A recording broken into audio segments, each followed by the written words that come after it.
إن الحمد لله نحمده ونصلي على رسوله الكريم أما بعد أعوذ بالله السميع العليم من الشيطان الرجيم من همزه ونفخه ونفثه بسم الله الرحمن الرحيم يا أيها الذين آمنوا لا تتبعوا خطوات الشيطان ومن يتبع خطوات الشيطان فإنه يأمر بالفحشاء والمنكر۔ ترجمہ قرآن کا سبق آج انشاءاللہ سورہ نور آیت نمبر 21 سے ہم پڑھیں گے۔ اللہ فرماتے ہیں یا ایھا الذین آمنو، اے وہ لوگو جو ایمان لائے ہو، لا تتبعوا خطوات الشیطان، نہ پیروی کرو شیطان کے قدموں کی، یعنی شیطان کے راستے جو برائی کی طرف لے جاتے ہیں، نافرمانی اللہ کی بغاوت کی طرف لے جاتے ہیں، ان راستوں پر تم نے نہیں چلنا۔ اور جو بندہ پیروی کرتا ہے شیطان کے قدموں کی، تو شیطان کے راستے کیا ہیں؟ وہ یأمر بالفحشاء، شیطان فحشی کا حکم دیتا ہے، بل منکر کاموں کا حکم دیتا ہے۔ شیطان کا ٹارگٹ کیا ہوتا ہے؟ فحشی کی طرف، عریانی کی طرف، بے راہ روی، بے پردگی۔ جس طرح شیطان نے حضرت آدم اور حضرت حوا علیہ السلام ان دونوں کو جنت سے بے لباس کر کے اتروایا تھا، جنت سے نکلوایا تھا، وہ دنیا میں ہم پیچھے پڑھا ہے نا سورہ اعراف میں اللہ فرماتے ہیں وہ تمہیں بھی اسی طرح بے پردہ کرنا چاہتا ہے، تمہارے لباس کو اتروانا چاہتا ہے۔ اور آج دیکھ لیں کس طرح اس نے فحشی اور عریانی کتنا وہ کامیاب ہو چکا ہے، کتنا بے لباس کرنے میں آدم علیہ السلام کی اولاد کو وہ کامیاب ہو چکا ہے۔ اللہ ہمیں بچائیں۔ ولولا فضل اللہ، اور اگر نہ ہوتا اللہ کا فضل تم پر اور اس کی رحمت نہ ہوتی، ما زکا منکم، تو نہ پاک ہوتا تم میں سے، من احد، کوئی ایک۔ اللہ کا فضل اور رحمت ہے کہ اللہ نے پاکیزگی عطا کی، اور اللہ سے دعا کیا کریں کہ اللہ ہمیں پاک رکھیں، اللہ ہمیں فحشی اور عریانی سے بچائیں، اور اللہ ہماری عزتوں کی حفاظت فرمائیں ابداً کبھی بھی۔ ولکن اللہ، اور لیکن اللہ یزکی، پاک کرتا ہے، من یشاء، جسے وہ چاہتا ہے، واللہ سمیع علیم، اور اللہ خوب سننے والا اور جاننے والا ہے۔ وَلَا يَأْتَلِ أُولُو الْفَضْلِ، اور نہ قسم کھائیں، لا يَأْتَلِ أُولُو الْفَضْلِ، نہ قسم کھائیں فضل والے، منکم، تم میں سے،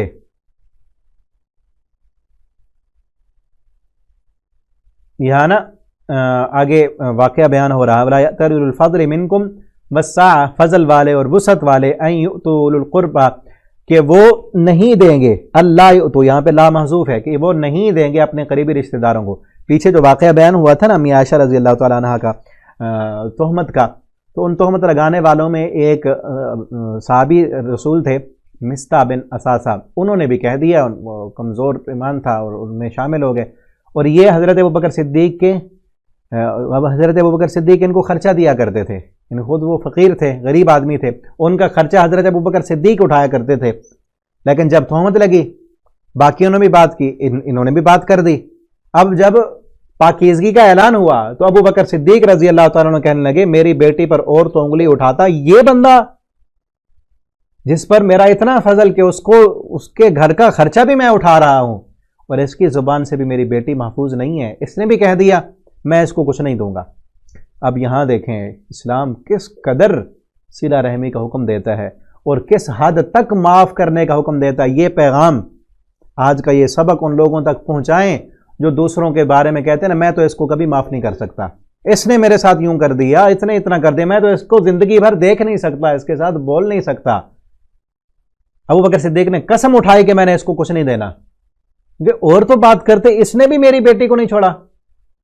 اب دیکھیں نا جب اپنے بات کریں نا تو وہ درد زیادہ ہوتا ہے، وہ تکلیف زیادہ ہوتی ہے، اپنے تھے اس نے بھی کر دیا۔ ابوبکر صدیق نے قسم اٹھا لی۔ اللہ تعالیٰ نے قرآن کی آیتیں نازل کی کہ کسی فضل والے کو، آپ پر اللہ کا فضل ہے، وسعت ہے، آپ یہ قسم نہ اٹھائیں اولو القربیٰ کہ وہ قریبی رشتہ داروں کو نہیں دیں گے، والمسکین، مسکینوں کو نہیں دیں گے، یہ ہجرت کرنے والوں کو اللہ کے راہ میں نہیں دیں گے، ولیعفو، چاہیے کہ وہ معاف کر دیں، ولیصفحوا، چاہیے کہ درگزر کریں، الا تحبون، کیا تم پسند نہیں کرتے ہیں یغفر اللہ لکم، کہ اللہ تمہیں معاف کر دے؟ اگر تم یہ پسند کرتے ہو اللہ تمہیں معاف کرے تو اللہ کے بندوں کو معاف کر دو۔ کس کو معاف کرنا تھا؟ جس نے تہمت لگائی تھی بیٹی پر، تہمت بھی عام نہیں، زنا کی تہمت، اور بیٹی بھی وہ جو پورے کائنات کی مومنوں کی ماں ہے۔ یہ دنیا کی ہماری ہزاروں مائیں اس ماں کی جوتی کی خاک پہ قربان، ہماری ساری ماؤں کی عزت ماں عائشہ کی جوتی کی خاک پر قربان۔ ان کی عزت ان کے مقابلے میں ان کی عزت کیا ہے؟ ٹھیک ہے نا، اس پر تہمت لگانے والا ہے اللہ کے ہاں، اللہ جو چاہے سزا دے اس کو، وہ اللہ کا معاملہ ہے۔ ہمیں حکم کیا ہے کہ کسی کے ساتھ قطع تعلقی نہیں کرنی۔ اللہ فرماتے ہیں معاف کر دو، اگر تم اللہ سے معافی کا مطالبہ کرتے ہو، چاہتے ہو اللہ تمہیں معاف کر دے، تم بھی معاف کر دو۔ ہمیں بھی چاہیے اگر اللہ سے معافی لینی ہے تو معاف کر دیں، معافی دینے والے بنیں۔ ان الذین یرمون المحصنات، وہ لوگ یاد رکھیں، وہ لوگ جنہوں نے تہمت لگائی، زنا کی تہمت لگاتے ہیں، محصنات پاک دامن عورتوں پر، الغافلات جو بے خبر ہیں۔